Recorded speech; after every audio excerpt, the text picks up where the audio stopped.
Hi, this is Daryl Myatt from Keller, Texas. Today is Monday, June 29th, 2009. Don't adjust your computers or your sets. I'm red. Yep, got a little sunburnt over the weekend. I trust everyone had a good weekend. Hopefully you went to church and had a nice service. Anyway, I want to talk to you today about something I've been reading in the news concerning the Ark of the Covenant. I'm sure you've heard of this thing. It's pretty much the topic of my most favorite movie in the whole world, Raiders of the Lost Ark. If you've seen this movie, you kind of have an idea of what the Ark is. Yeah, it is real. It's not something Hollywood made up, but I'm reading news that the Bible's Ark of the Covenant about to be unveiled. Ethiopian patriarch tells Pope he will show artifact to the world. It's very exciting to me. Ark hunters and Bible enthusiasts are buzzing about a report that the Ark of the Covenant, the ancient container that holds the Ten Commandments, is expected to be unveiled in Rome today. As World News Daily reported, the Patriarch of the Orthodox Church of Ethiopia says he will announce to the world the unveiling of the Ark, which he says has been hidden away in a church in his country for millennia, according to the Italian news agency and Kronos. That's pretty exciting, the Ark of the Covenant. I love that. You know, Raiders of the Lost Ark, awesome movie. You know, I love seeing something taken right out of the Bible and a story related to today's world, to where it kind of makes it fresh for people all over the place. But now the Ark of the Covenant was in the temple, the second temple that was destroyed. It was behind the curtain that was in the room called the Holy of Holies. It was the holiest place in the temple, and it is believed that that holiest of holies was in the exact location on Mount Moriah, on the Temple Mount, where the current Muslim temple is, the Al-Aqsa Mosque, the Dome of the Rock, you know, the Golden Dome Temple.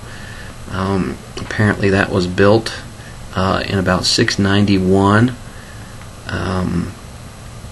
in the exact same spot that would have been the Holy of Holies in the Jewish temple. Coincidence? No, not at all.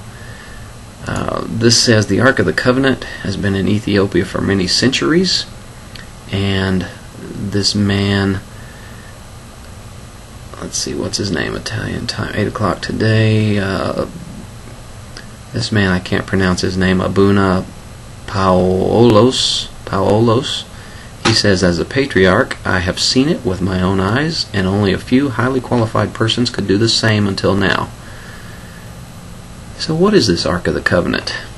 Let's go into Exodus 25, verse 10. This is where it explains the Ark. It says, this is God speaking. Have them make a chest of acacia wood, 2.5 cubits long, 1.5 cubits wide, and 1.5 cubits high. Overlay it with pure gold, both inside and out, and make a gold molding around it. Cast 4 gold rings for it, and fasten them to its 4 feet, with 2 rings on one side and 2 rings on the other. Then make poles of acacia wood, and overlay them with gold. Insert the poles into the rings on the sides of the chest to carry it. The poles are to remain in the rings of the ark; they are not to be removed. Then put in the ark the testimony which I will give you. And then it goes on to describe how the ark is to be made. It's got these 2 angels with their wings spread upward, overshadowing the cover, and they're to face each other. Sounds like an incredible, beautiful piece of gold, this chest. Now, it's been hidden away for centuries. The last time they saw it, when Rome burned down Jerusalem and destroyed the temple in 70 AD, they took it, it's believed, and there's kind of been a breadcrumb of trails that some people have followed, and there's been talks of it being in Ethiopia for several years, but of course the people in Ethiopia have denied it until now. But now they're saying that it was behind this big 4-inch thick wooden door, and it opened up to a treasure room, and they showed them all these meat forks and bowls and things that they say were from Solomon's temple. And I'm fascinated. I'm very curious to see it. I hope I'll get to. Let me go to Exodus 26, verse 33 and 34. Hang the curtain from the clasps and place the ark of the testimony behind the curtain. The curtain will separate the holy place from the most holy place.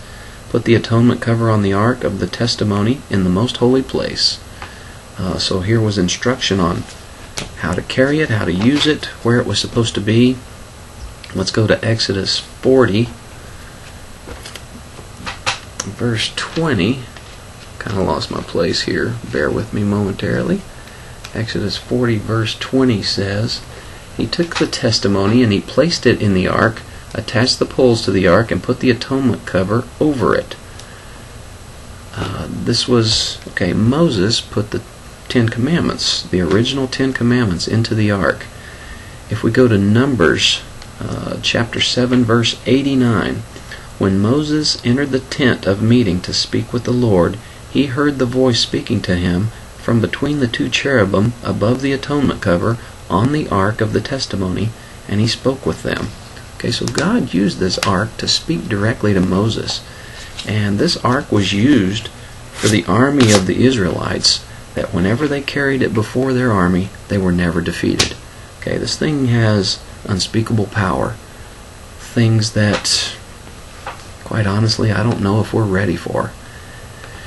Let me go to Deuteronomy 10, verse 5. Deuteronomy 10, verse 5. Then I came back down the mountain and put the tablets in the ark. This is Moses speaking. Put the tablets in the ark I had made, as the Lord commanded me, and they are there now. So Moses is saying, I put the 10 Commandments in the ark, and they're still there. Let's see. I just find this fascinating. The Ark of the Covenant. You know, that was my favorite movie for years and years and years. You know, Raiders of the Lost Ark. And if you've ever seen it, it's a great story. And at the end, when they put it in that warehouse, you think, really? Is that where it is? And you never know. It very well could be. Okay, let me go to 1 Kings 8 and verse 9. And that says, There was nothing in the ark except the 2 stone tablets that Moses had placed in it at Horeb, where the Lord made a covenant with the Israelites after they came out of Egypt. Okay, he made a covenant with them, and those 2 stone tablets that God gave to Moses on Mount Sinai, where he got the 10 Commandments, those are supposed to be in there. Let's go to 1 Chronicles 13, verse 10. The Lord's anger burned against Uzzah, and he struck him down because he had put his hand on the ark, so he died there before God. There's other stories in the Bible about people dying because they looked at it, because they touched it, because they were on the opposite side of the army that was carrying it. This thing has great power. The Ark of the Covenant is like a radio transmitter to God, directly to God.